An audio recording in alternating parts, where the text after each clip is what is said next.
green, as far as the eye could see. For some reason, the tall brown trees with thick branches densely covered in leaves, vines, and moss's canopy did nothing to stop the growth of the bushes and tall grass below them. The forest was so overflowing with vegetation, it made it impossible to see long distances. So, I decided to climb one of the larger trees to get a better view. While ascending the tree trunk, I noticed something eerie, so once I found a branch strong enough to support my ripper, I did a quick info scan of about a mile in every direction. And just as I feared, the type of vegetation that grew here did not bear fruit. Even worse, they had extremely invasive roots, making it impossible for any new or foreign growth to occur. The lush greenery was deceptive, even though there was an abundance of flora all throughout this land. It was essentially barren and void of any other forms of life, much like the wastelands and swamps previously visited.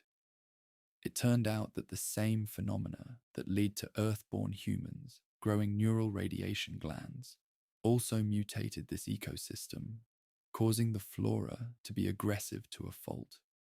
It was in that moment I understood why this wilderness, the Greater Appalachian Valley, was called no man's land. Nothing could survive out here, or so I thought. Because the overgrowth blocked my view of everything below the tree line. I couldn't identify what was causing the faint noises, but I could tell where it was coming from more or less. So I decided to activate my surveillance drone and take a closer look, while still a safe distance away. As soon as the drone got within proximity of the disturbance, I could start to make out large humanoid figures with wreaths on their heads in white dresses, running in the same direction, either playing a game or performing some sort of ritual. People? I engaged the stealth tech and accelerated the drone's flight speed so that I could keep up with them as they moved through the forest, without alerting them. They moved with so much grace and elegance, it was difficult to tell if they were running or floating. So I had to get a closer look, activating the drone's upscale feature. Genie, enhance the drone's image to max resolution. A clearer image showed the humanoids in question to have actual antlers, sprouting from their cervine-like heads. Genie, are these deer?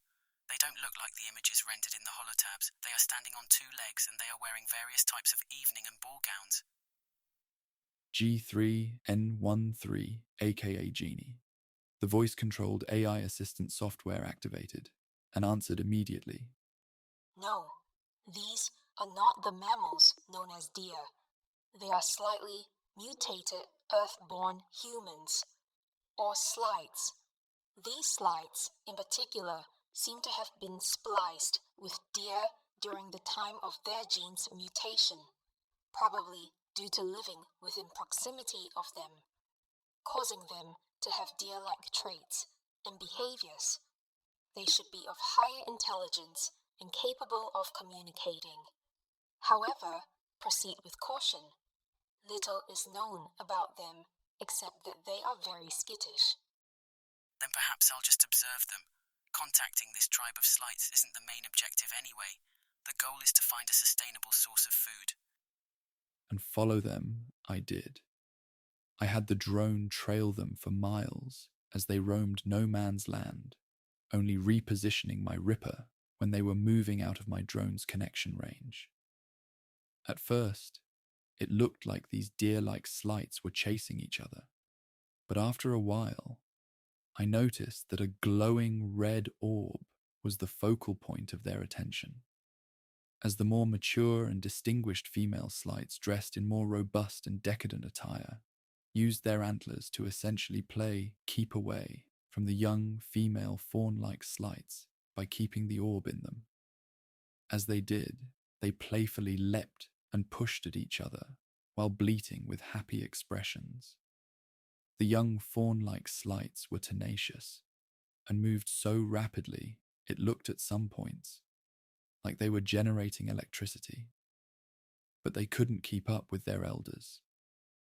Until a tenacious youngster bolts out ahead of the others with a newfound burst of speed, while pale wisps of light traced around her, illuminating her body. She leapt over the group of slights that were defending the red orb and snatched it right out of the holder's antlers. The crowd of slights cheered in celebration, as if the youngster had fulfilled some great rite of passage. After the brief celebration, they reduced their momentum until they reached a small meadow, then came to a complete rest as they sat in a semicircle around their eldest kin. Genie, can you translate that? Identifying language. Yes, these slides are known as Entelecheia. They speak Entelechean. Enough of their language has been observed that it can be translated in real time with little to no latency, activating common tongue. As soon as the AI assistant said that, all of the bleating and clicking turned into modern-day English.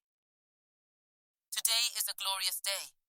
The younglings have completed their trial, charging headstrong into womanhood, all but ensuring that not only our kin but our kind survive the harshness of this world.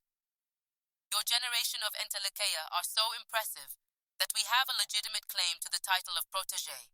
Ryza has revealed herself to be an NRG channeler, using her amazing capabilities to win today's game of Keep Away by snatching this special red orb.